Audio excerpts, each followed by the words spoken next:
All right. Good evening, everyone, and welcome to Hot Pink Pride Media's Trans Visibility Talks. This podcast tonight is dedicated to exploring issues facing the transgender community, and I have the pleasure of being your host tonight, Coach Rev Trent. And my pronouns are he, him, and his. And you're probably wondering where did I get that name? So yes, I am a licensed life coach, but I also am an ordained reverend in the Lord's Church. And I don't know how that sounds, but that's what it is. I'm also the founder and executive director of Link Together Connection Center, based right here in Dallas, Texas. Today, we have an amazing show lined up for you. We'll be sharing our experiences today and discussing some of the key issues facing the transgender community, as well as sharing our experiences and insights to be transgender in today's world. So, I'm going to allow everyone on the panel to introduce yourself, tell us a little bit about yourself, your name, your pronouns, and then I got some questions that we're going to jump right in. Go ahead. Tell everybody. Well,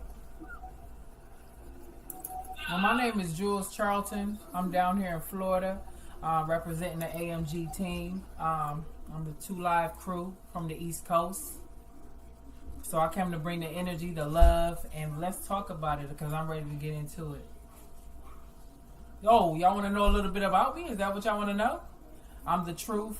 I pop out like 4 flats in the Cadillac. I plays no games. Absolutely. And I'm ready to talk to y'all about business. Because the one thing that we need to bring to the table is helping with financial freedom. And that's where I come. That's where I come in because I can help y'all make the money that y'all need and live the life that y'all always wanted to live. And, that's the area where I'm at. Because if we all got money, ain't going to be no hate. Ain't going to be no, you know what I'm saying? If we all making money together, it's harmony in my eyes.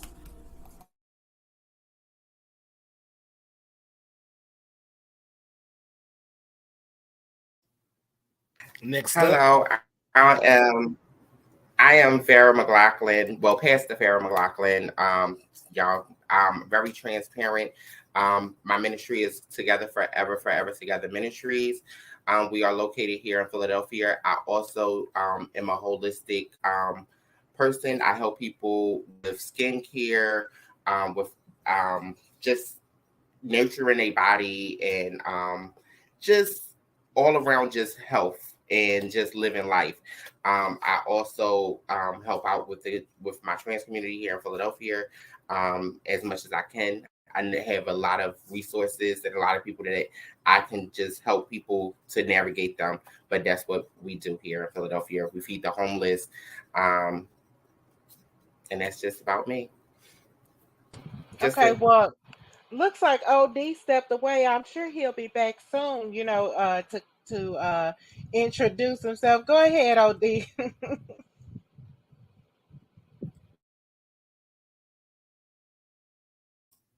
I can't hear you. Are you muted?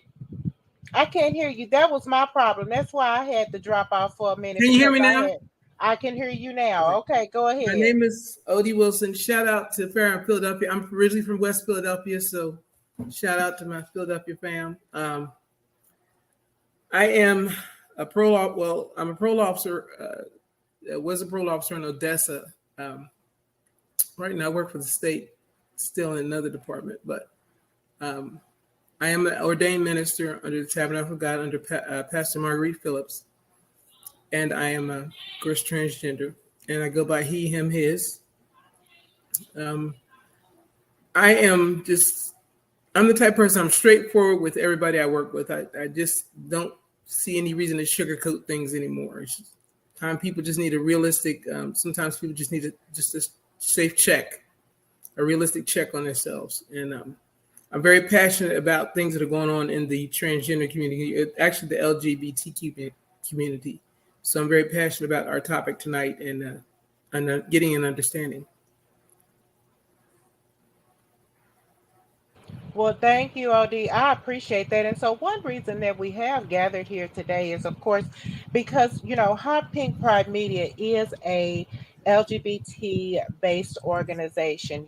We are, interested in discussing, the key issues, anything society wise that has an effect on not just transgender, but also, you know, the LGBT community in and of itself. I just find it wonderful that all of us have some background in the church, and that's really going to help us go far. So as we're expanding Hot Pink Pride Media, you know, to include the full breadth of the, you know, of the rainbow, then I wanted to have a you know, a segment, an episode, podcast, whatever you guys want to call it, you know, that is dedicated to the unique challenges that transgender individuals face, you know, when it comes to things like um, healthcare, when it comes to things like uh, being incarcerated and then re-entering society, because being incarcerated is,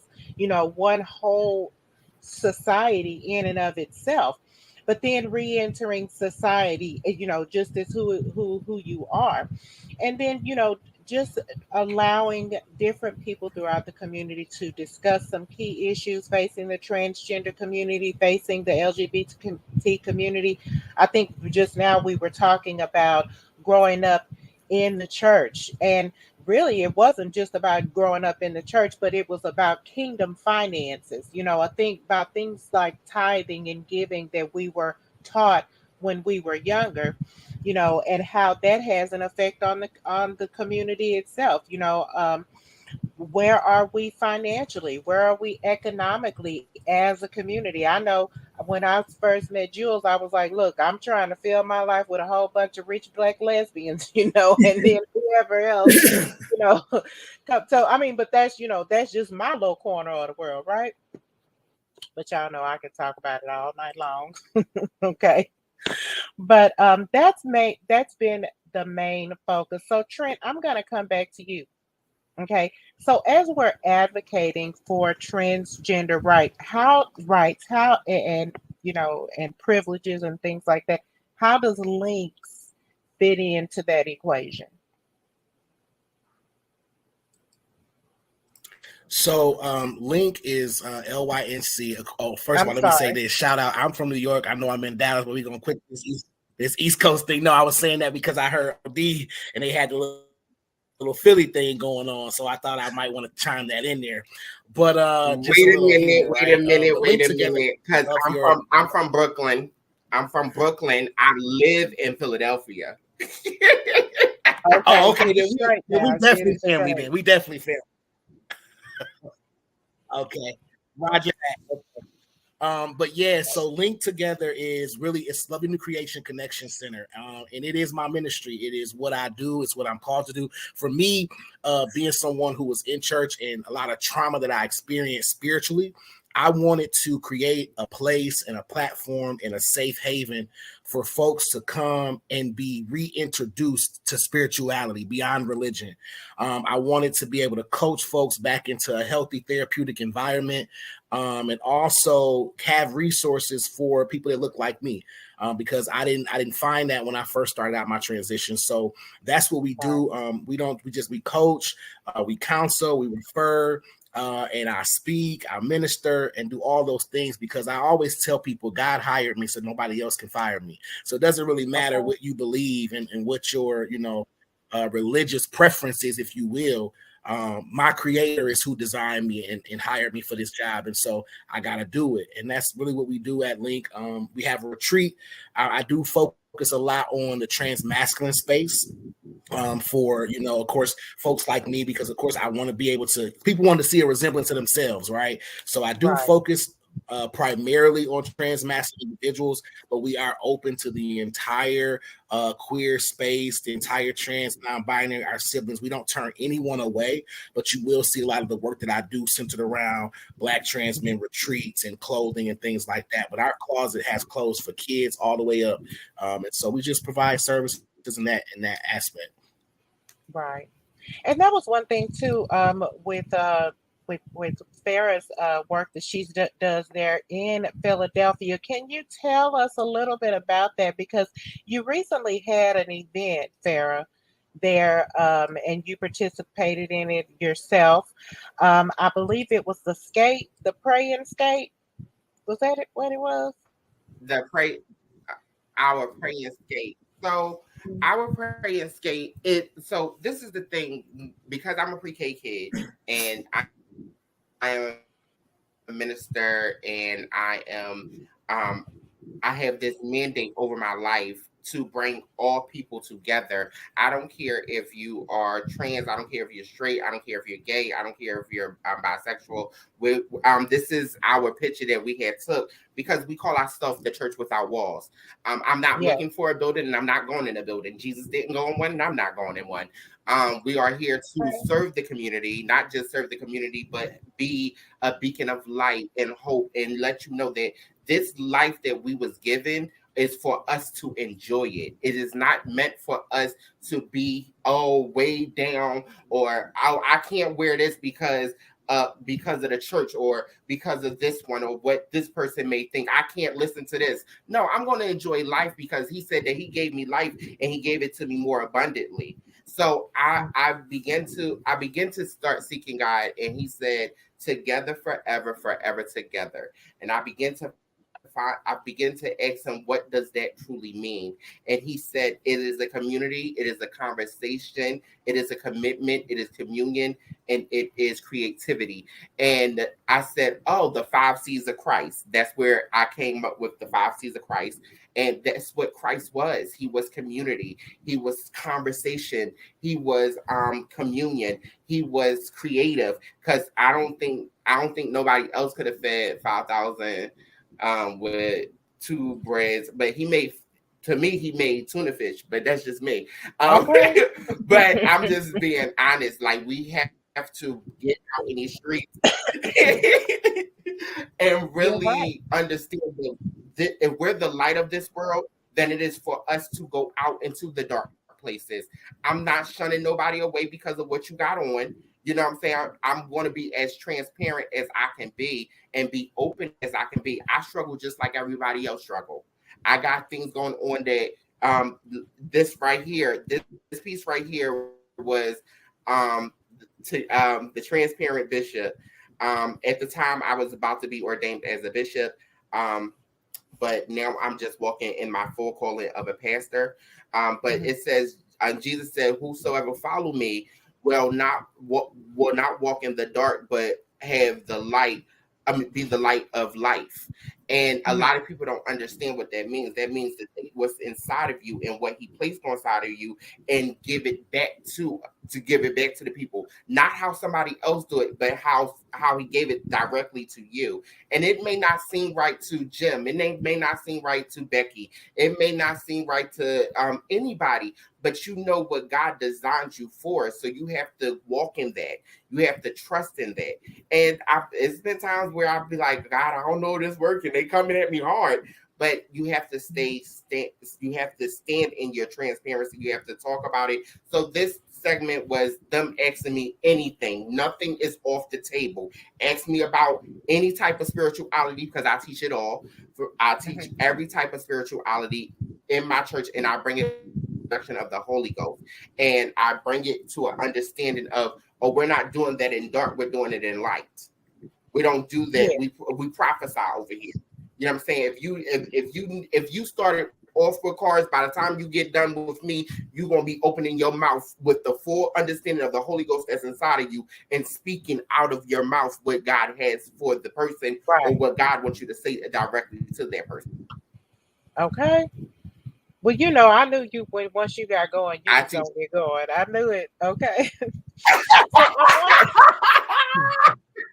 I want to kind of bring things here to. Like mother, like daughter. Hey, that's how it is. That's why we, mesh the way that we do. Someone's asking me to make this public. I'm definitely gonna make it public. I wanted to bring things now. OD, you said that you are doing something different now, okay, within the state.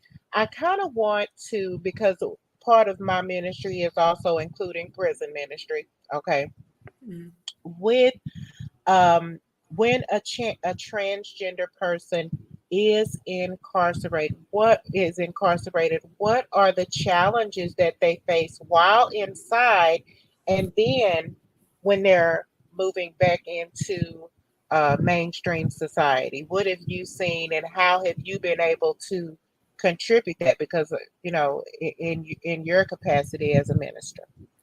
Well, first, when I'm also a substance abuse counselor. So Okay. I worked at the prison. It's called a Safe P Prison. And Safe P Prison is a program where a sentence can be reduced on a convict if he has an addiction in the, let's say, general population prison.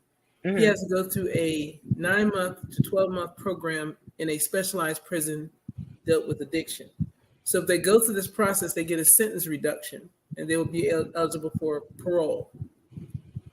And they have to complete the program. Well, we did have a couple of transgendered offenders in this program. One was a girl named Leslie that I happened to have to counsel. Well, when you get into the system, first of all, in Texas, is not recognized. So even your blockers, you don't get the treatment. So your transgender treatment, if you're a male to female, you don't get the female the shots.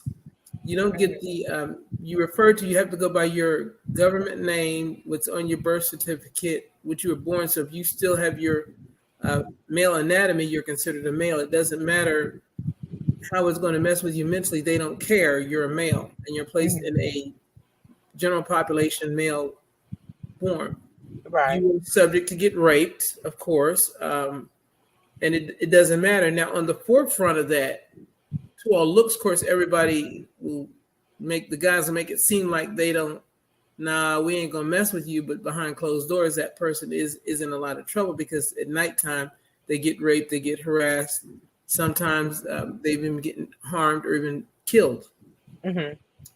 So the prison system is not ready. Right now, they have nothing set up. Let's say, God forbid, I get arrested and I identify as a trans man, I would still go to unfortunately, a female facility because they were not going to recognize, even if my gender markers are changed, they don't recognize it. They're not prepared for that. And they're not trying to. It's not very important on their agenda for that.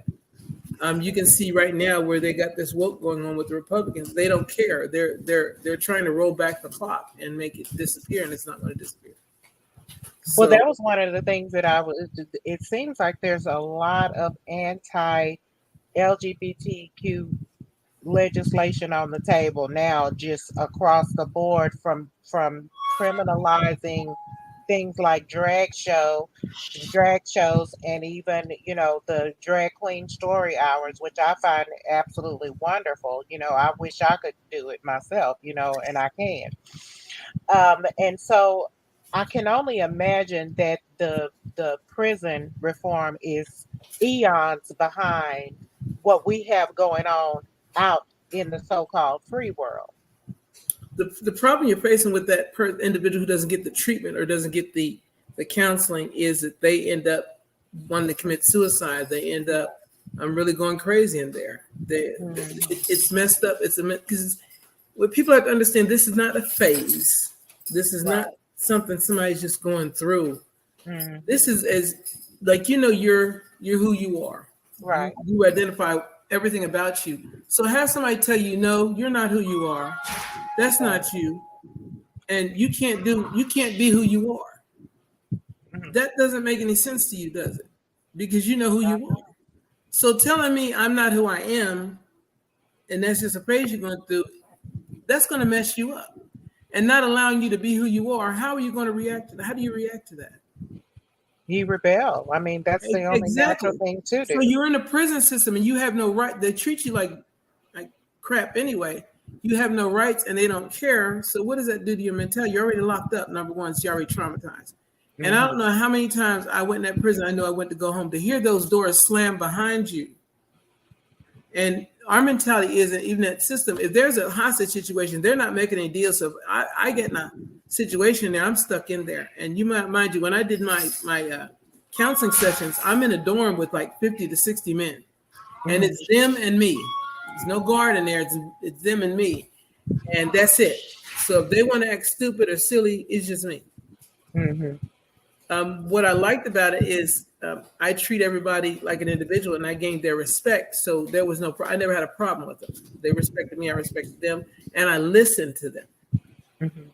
But it And I also, think that's probably the one thing that is definitely needed there and throughout the community at large is someone who will listen, okay, because people need to feel like they are being heard and understood. and see, that's not what's happening in there, and that's definitely not what's happening within our own community. Because people, now they're judging, they're saying what they don't like, they don't understand, but they're not listening. They're not trying to understand, Right. and that's the problem.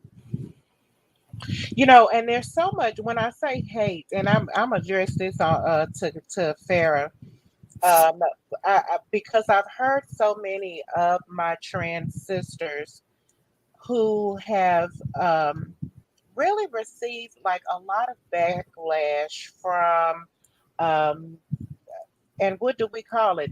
Because we struggle with labels so much with born natural women. When we get into debates like that, Farah, how do how does it make you feel, and how do you?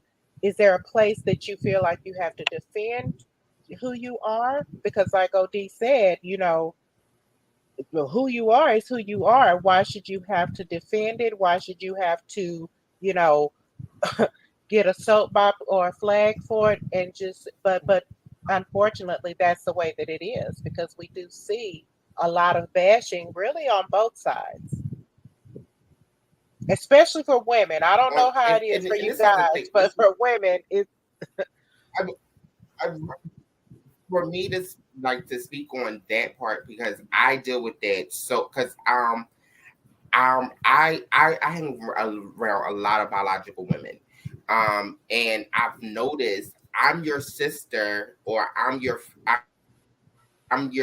girlfriend as long as we are good, as long as we are, not debating on anything, then I'm a girl to you. I'm your sister. But as soon as I go and say something that you don't like, oh, I'm just a regular nigga. And it come used on, to girl. bother me for so long, but then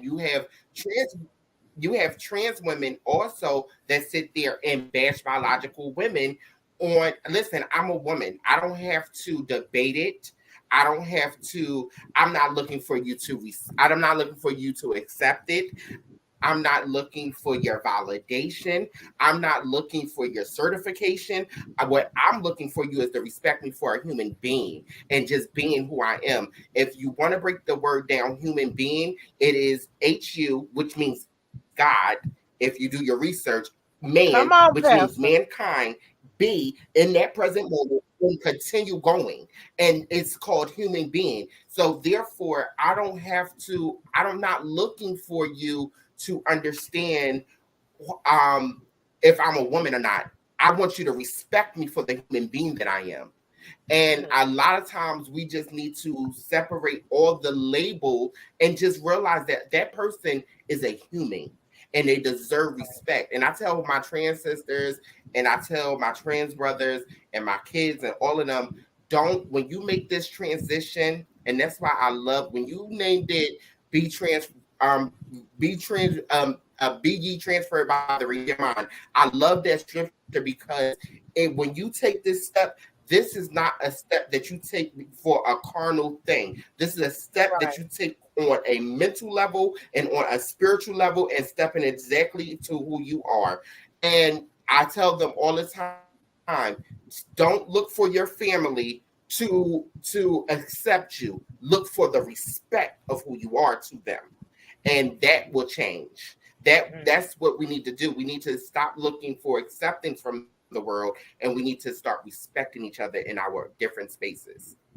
Right. You are so right. Thank you so much, honey. You Okay, I said, knew we were gonna get it you know, on you out said there. a whole. You said Yeah, you said a mouthful because, like, and I think Evangelist said this too. She was like, I don't know about the men, but believe it or not, sis, like it happens with us too. You know what I mean? We go in community and we you can call a trans man bro all day long if he was a stud, if he was considered AG or whatever. But the moment that trans man was like, okay, I'm trans today, now it's a problem. Now you want to go back to sis, she, oh, you just, you know what I'm saying? And so it's the same. We experience I don't want to say the same to like minimize the effect of what it has, but in our communities, we go through the same exact feelings of like, you was calling me your bro before I even acknowledged that I was a bro. You know what I mean? Like you know, we was cool when I was wearing, you know, more masculine presenting clothes and I was doing all these things. You were cool with all of that. But the moment I get over here now and I'm actually walking in my authenticity, now is I can't call you by that name. I can't, you know, or we get diminished to our genitalia. And it's like, okay, if you haven't had bottom surgery, now you can't respect this person as the individual that they are. And so that's what takes. See, that's the whole thing, Trent. You know, that's the whole thing. You know, and my that part gets me off. It's always been, why do you have to label somebody by looking up under their clothes and pulling back their sheets? You know what I'm saying? That's not how you label a person. You know, I label according to a feeling. You know, I mean, if you feel like a man to me, then I'm gonna call you a man. If you feel like a woman, I'm gonna call you a woman. And then if I get it wrong, then charge it to my head and not my heart. You know what I'm saying? What happened to just getting to know? You know, I tell you know something my roommate said to me, said, you know, you're not really in any category, you just OD. Exactly. You just, that's who I am. I really don't belong in any. I mean, that's the label, but I really don't. I'm just me. Right. And I'm the same me when Trent knew me years ago. I'm still me. I got some hair. I'm a little older, but I'm still me. Mentality's still the same. So I just never understood the difference between me and a stud or whatever. I'm the same person. The only difference is I'm walking in who I am. But what's the big deal? You know. Well, OD, you got as much as gray hair as I do, you know, and so. Oh, I love what you just said there. Okay. What? You got as much gray hair as I do, honey. And so, you know, back in our day, that's what it was. You know, I mean, if you catch me after about a week, I probably got as much facial hair as you do, you know, and so without all of this makeup and everything, you might not even be able to tell us apart. And so but my whole thing is that it's really just about accepting a person for who they are, who they say they are, and who they present themselves as to be. I, you know, in looking at all of this anti-everything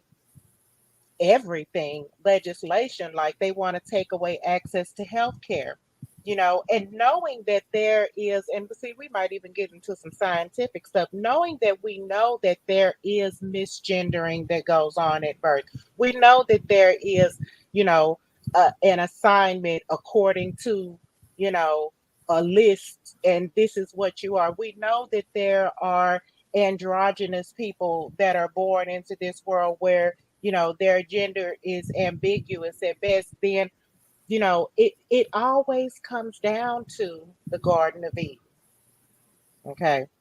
It always comes down to covering what our shame is supposed to be. But you know what's really crazy about that is, like I said, this stuff is not new. It's not. It's not new. In fact, when I was younger, the surgery of the reconstructing, you know what the hermaphrodite or transsexual. There were a lot of children that were born transsexual, and the surgery was performed based on if the parents wanted a girl or a female. So if the person was born that way, okay, and the parents decided, okay, we want a girl, but the mentality of that person might have been, they might have been more masculine, but because you decided you wanted a girl and not let them be who they naturally was, a man. And we're talking about a baby. Right. You got a confused individual growing up. Because even though they have both parts, they were more along the lines of a masculine side, but you decided you wanted a girl, so you cut off that part and push something on them. So this surgery reconstruction, it's not new. It's been around since the beginning of time. We've made improvements on it, but people are like, oh, no, this can't happen, or no, you were born this way. No, there were a lot of changes back then. It's just that it wasn't in the form of I couldn't make the change, my parents did it. Right. That's the only difference. And you're absolutely right. Yeah.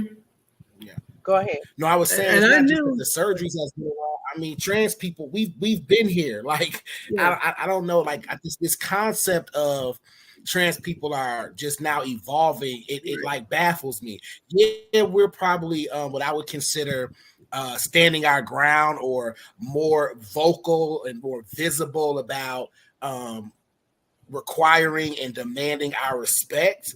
But trans individuals, queer people, LGBTQ, the alphabet soup, however you want to look at it, have always existed. Maybe under the shadows, certain time periods, you had to navigate and move through society a certain type of way. And as the time evolves, then we evolve. And so now we're in a season and in a time period where people don't have to be under the radar anymore. They don't have to be shamed because of feelings that they have, whether it's a sexual preference or a gender identity. But I think when people keep saying things like, you know, this just popped on the scene, like the whole Target debate that's going on now. Like, it's just like these things that keep happening. It's like people just picking and choosing what battle or what side of the field they want to be on. But we've always been here. We've always been present in our most humanistic, holistic, or spiritual being. You know, we've always been here. And at the base level, we're spiritual individuals, and spirits have no gender. And so at the base level, we're just a soul living out in this flesh. And I think once people get that concept, we won't have these debates anymore. Well, you know, the thing about it is because I'm just gonna put it out there as any good preacher would, okay? Because of sin, that is what brings up the high arguments, the things that exalt themselves against the knowledge of God. Because, like each one of you have alluded to, and we know we've been talking about this since the beginning of time. It's all throughout the Bible, okay, the New and the Old Testament. Okay. And so it's one of those things that if you can categorize it as black or white, male or female, okay, even in that, you don't have the standing to come up against just the true knowledge of God, is that God created all things good.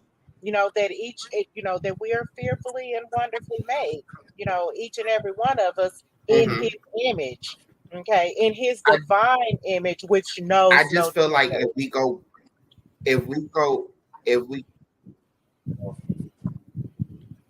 back to that scripture, if you really study the scripture and go back to its full form in the Hebrew text, it has created them. Them. You're okay. They them. Female. Come on.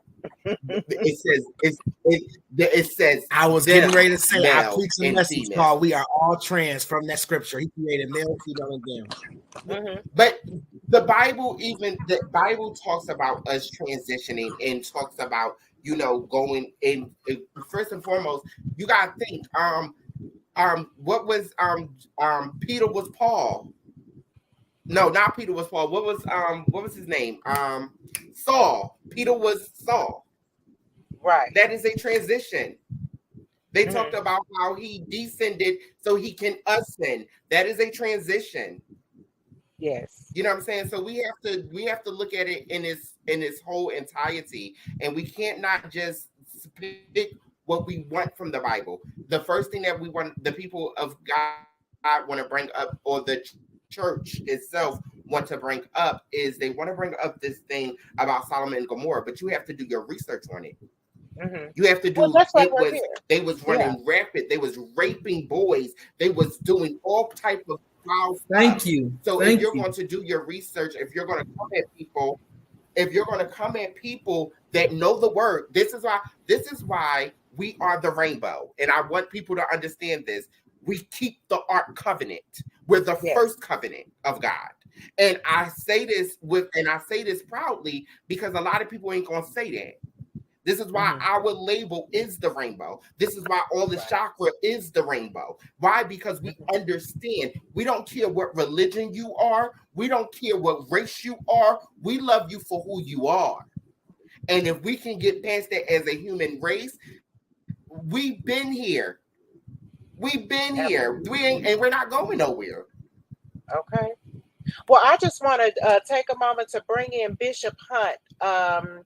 Bishop Hunt, thank you for joining us this evening. Can you come in and introduce yourself to our audience and, just come in your own way? Thank you so much for joining. Oh You're on, no, thanks for having me. absolutely. So you've been out here for a while, and if I can just kind of give you a little shine there. You have just recently started an LGBTQ organization crisis line is it for youth or just crisis in general? Can you come and tell us about that? Sure. At first when I started the company, it was just for the LTGB community because they were, I felt like, ignored and like Mhm. forgotten. So I just wanted to create a 24-hour crisis hotline as to where they can call for free therapy, free counseling. They can call for life skills, interview anything that they're dealing with at home, work, or school, or suicide prevention hotline. So I was like in the business of saving lives because a lot of them were cutting themselves or Mhm. hanging themselves, have already attempted it a couple times. Lots of parents are not acceptive of the youth, and sometimes they want to kill themselves because of that. So I just wanted to create a hotline where they can FaceTime, they can text, they can chat and call us. It'll be grants coming from the government. It was going to be like a 501 application. I had to fill out nonprofit organization so that if it gets approved, then I could get all kinds of grants that'll come Mhm. in and donations. And I want to like create an organization with you and have like a membership, like a social club. And Yeah. if you are a member and you pay like $20 a month to be a part of this membership, when the funds do come from the government and the grants, the people who are members are have first dibs on being a crisis worker and getting paid. Because when you get funds from the government, you have to show proof of where these funds are going and Mhm. who I allocated it to, name, stuff like that. So those people like me, yourself, and the other board members that are actually participating will get paid when funds are available because we nonprofit or donations. Sometimes the donors even want to see exactly where their money has went to. So I Right. have that proof and provide stack taxes and stubs and W-2 forms like a regular job and go from there. Because they're dealing with, like you said, religion and church, and some of them think, well, I can't go to church because I'm gay. Huh? Well, how's that equivalent? And they don't know because they're young. Some people are Right. not knowledge And savvy. that's what keeps the debate going. That's what keeps the issues at the top and fresh is because we are being fruitful, we are multiplying, okay? And each time we bring in younger people, it just kind of starts all over, Yeah, trying to figure out where they belong, where they fit in, how do they fit in this. And you would think that we would evolve to the point where it's not an issue, but it is because there's still restrictions just yeah. in life in general, Hard to you get a know. job. Yep. Mhm. Being trans is hard to get a job. Being a stud, a femme, like as soon as they find out you're gay, you could lose all kind of friends. So it's like I'm trying to teach coping mechanisms because not everybody knows how to cope and how to deal and what to do with these emotions, especially when you're young. As an adult, you have more self control than others. So I just want to reach out to those who lack that. You could live in an urban area. Some white kids live way out in urban, remote areas, isolated, and they need a crisis worker like us to talk to because they're isolated and they don't have anybody to express their LTGBness to or whatever. There's voice. Right, okay, the LGBTQness. That cuteness right there. Well, that's why we're here at again because we are the village, right? We are Yes, the it takes a elders, village to get them together. we're the elders, and I They hate to facing keep getting older. homelessness. Yeah, Hmm. they facing a lot at a young age. Right, and they need to know that there's somebody that cares, somebody that understands, somebody that can connect them to Yeah, resources, because these things churches like ain't that. fighting like they should. They saving the people that's already saved. You got to Mm. really, really put the footwork in there and get the nitty gritty of the people who really, really struggling with addiction. I even want people to call in that have recovered from addiction. Like, you just stopped drinking alcohol. You need to call this crisis hotline so we can talk you out of another drink or drugs. Or you could be a senior and you're at home and you're lonely and you're 70 years old and got nobody to talk to. Some of them even want to kill themselves because they isolated and they lonely. So they could even call the hotline as a senior, just looking for companionship because they old and they vulnerable. They ready to give away all their little worldly prop possessions just to have a friend. Don't talk about me too bad. No, it's for everybody. I'm trying to open the doors. Even if you got a jail and you don't know where to go, where to start. Sometimes you just want to have somebody to talk to. Forget it. Let's just talk then and see what resources are available in your town, in your city, in your state. We'll Google it for you and tell you where you could go and who hiring temp agents wise, or who got a room and board house that's available and not That you know part. Because we do need those types of things. We do need foster care, advocates. foster Yeah. care, homes, things like Yeah. that, where people will open up and actually be that, safe place that transgender youth could come to. So we're kind of winding up. This time always goes so fast for me, y'all. I could just be doing this all night. I swear to God, I could.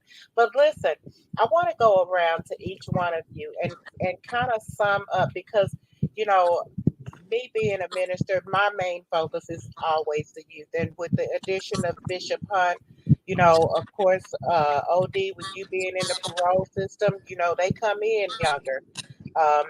Trent, with you working out here in the streets with homeless, we have youth out here, and of course, I know what you're doing, Farah, out here in Philadelphia with any youth. So, as a transgender person, okay, how would you share your experience growing up as a transgender person and discuss some of the challenges that you experience with young people when it comes to living out loud and you living as their true authentic selves? If y'all want to go around clockwise, I'm going to start with you, Farah, here over to my left or my right. I can't really tell which one it is. And then we're just going to go around clockwise and end with Bishop Hunt. And then she'll take us out after that. Okay. So because you said a lot. So you want to know about how you from your transgender younger self. Girl, don't make me explain this again. I will come to Philadelphia. Okay. For my younger self, it's just like I think for me it was more so just me understanding the difference between acceptance and respect.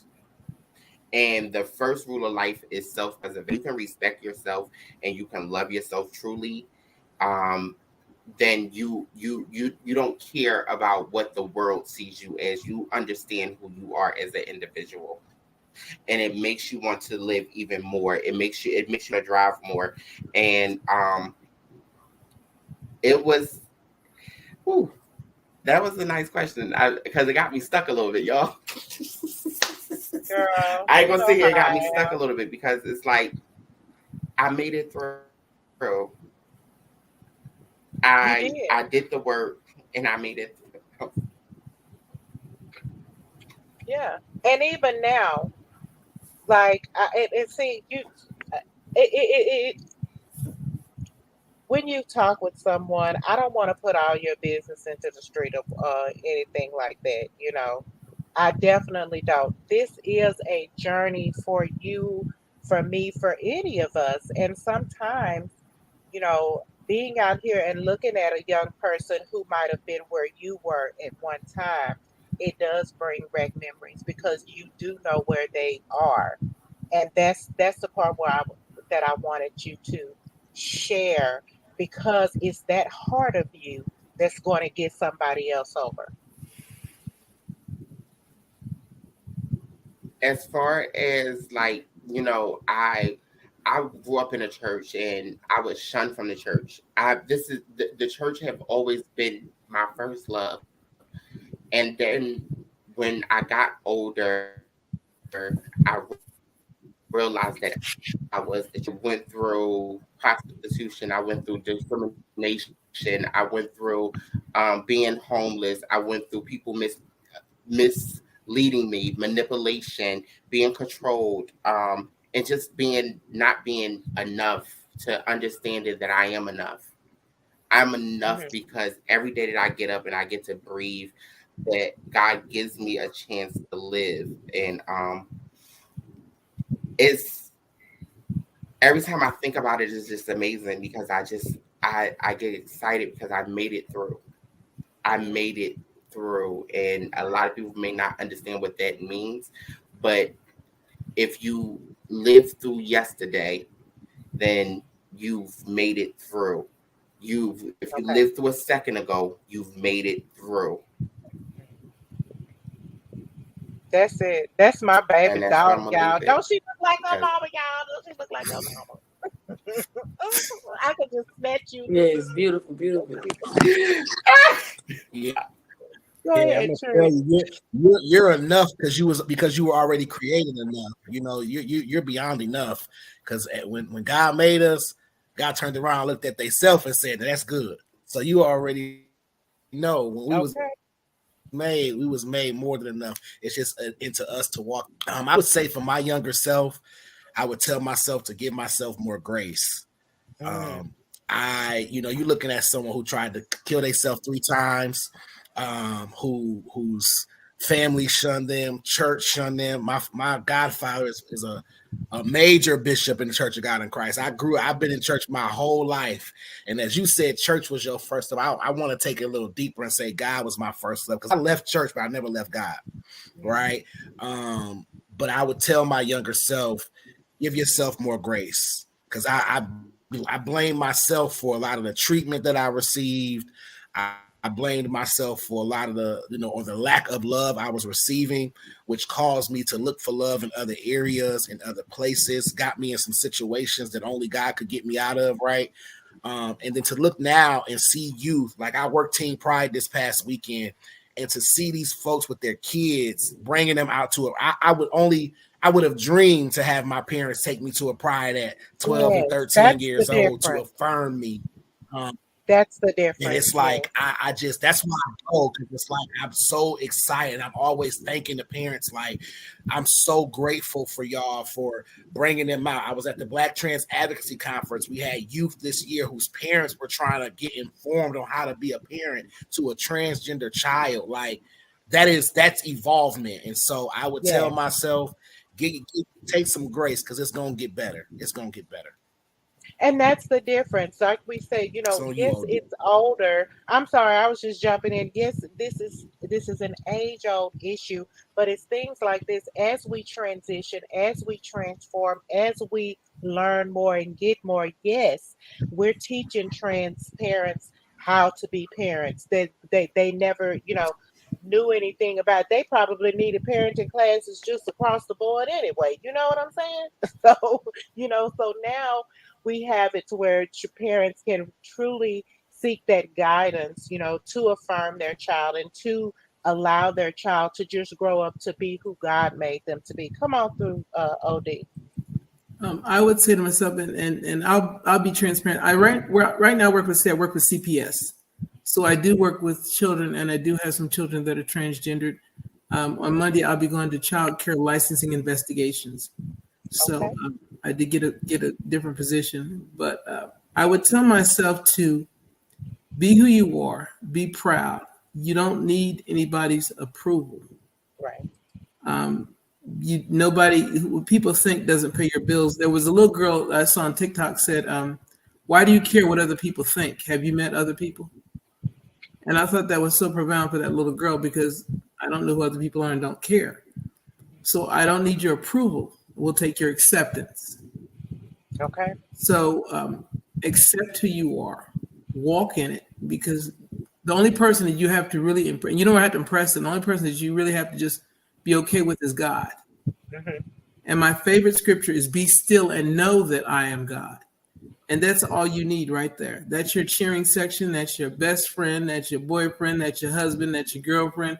That's everything you need, because at the end of the day, that's all that matters. And when you have him on your side, he's not going to let you go. I mean, he's going to things are going to mess with you, but he's not going to let it go no further than he wants it to go. So you strive in that. And something I love my mother, because my mother, she looked at some of these parents that were disowning their kids, and because they were gay, she said, you don't disown a kid. You don't carry a kid for 9 months, and there's no way you do that. You can't disown a kid no matter what they do. You love them and you stuck with them. God gave you that kid, so I don't care if they're 50, 70, 80. That's your child. You don't disown the child. That's the stupidest thing. She said the stupidest thing she ever heard. And those parents need to be whipped. You can't disown a child. That's your child. You train them. You do the best you can, and you let them go. But you still are there for them. So I thank my mom for that. And that's why I say, just be yourself. And for you guys, for Pastor Farah and Bishop Hunt, you guys working with the children and having these, it is so important with these legislations going on now. It's very important. These kids are going to need all the support. They're going to need people to reach out to, because they're going to be so confused. They're not going to know which way to turn. They're going to need, it's like when abortion was illegal before, and people were going in the back alleys, and they were going to get in danger by going to these fly-by-night places to get an abortion. It's going to go that way with these kids when they're trying to get this legislature through. They're going to need places to reach out. They're going to not know where to turn. So it's very important that they have every resource available to help these kids. I have a transgender individual in my that I work with that has been sex trafficked, and that's all she knows. And she runs away constantly, and she is picked up by men. Mm-hmm. And my fear is that she'll get picked up by the wrong one, and I'll be writing a report where I have to notify that she's deceased, because I know that they're not being very kind to trans women. So I fear that when she runs away from CWAP is our program where kids are not, we don't have a place for them. We don't have a foster care for them.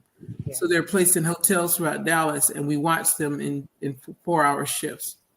So she runs away constantly, and she runs away to make money. So she solicits herself because she was trafficked, and that's all she knows. So, and that's a whole mentality in and of itself. It's normal to her. It's normal to her, but it's dangerous. And you can't stress that into her. So we just have to pray for her. But she like most children need. You gotta keep her in. Yeah, you gotta keep her in prayer, because let me tell you something. It's been a struggle for me. It was a struggle for me for a very long time mentally to get out of that mindset of easy money. It was a struggle. You have to constantly pray with her. You got to constantly build that encouragement up, because I'm even like, let me tell you something. If a light bill is doing something to do, I'm like, oh, I can do that real fast. And it's not funny, but at the same time, it's like, I don't got to do that no more. Thank you, Jesus. But you have to keep her in prayer. You have to cover that baby. And a lot of people don't understand. Once you in that mindset of that's the only way that I can make money, you run with it. And then when you just make a decision that you want to come out of it, it's even harder, because that's what you know. It's hard for you to keep a job. Trust me, I done had a couple of jobs, and I'm like, you know what? This not working. I'm going back to this. And then I was like, I made a vow to God that I wouldn't go back. It was easy to go back. Is the one thing to keep on going forward. So how do you, when you reach out to these kids, this is almost an unmaking. Mm-hmm. Transformation is a death process. How do you, go ahead, come on, Bishop Hunt. Was you saying something? Well, it's different because I'm working with youth, but it's different for me because I've been there, done that with certain depending on certain aspects. So I feel like I can relate to some of the youth. Mm-hmm. Been there, done that as far as like being judged.